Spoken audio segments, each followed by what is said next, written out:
Тілі бірдің тілегі бір. Қазақтың осы мақалын ту еткен түріктің КТФ қоғамдық қоры 5 жылдан бері оқушылар арасында қазақ тілі олимпиадасын ұйымдастырып келеді. Мақсат мемлекеттік тілдің мәртебесін көтеру. Әрине, жарқын болашақ деген атауға ие болған 2 күндік олимпиада бүгін түйінделді.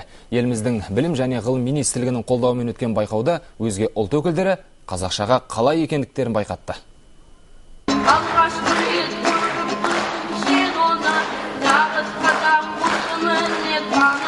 Алексейдің нағыз қазақ болуға талпынғанына 7 жылдың жүзі болыпты.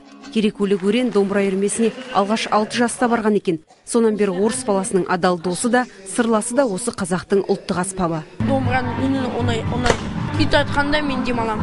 Алексей күйші болам десе, Махинур әнші болуды армандайды. Өзбек қызы жылама қазақ әнін жылап айтқанда, залдағыларда көз жастарын жасыра алмады.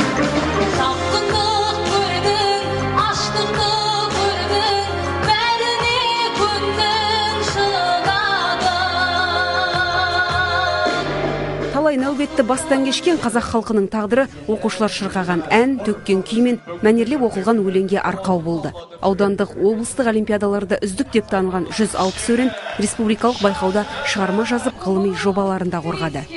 Оқушылардың өскендігі шығармашылық жағынан, сосын қазіргі мына саяси жағдайға еркін түрде баға бере алатындығы бізді қуандырды.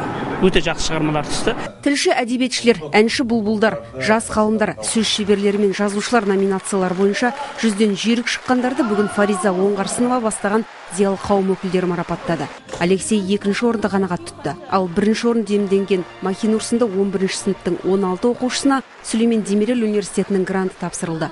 Мемлекеттік тілдің мерейін үстем етуді көздеген жастар болашаққа қадамдарын осындай жетістіктен бастады. Нұрсұлу Қасым, Жасұлан Жақсай, Қазақстан ұлттық телеарнасы.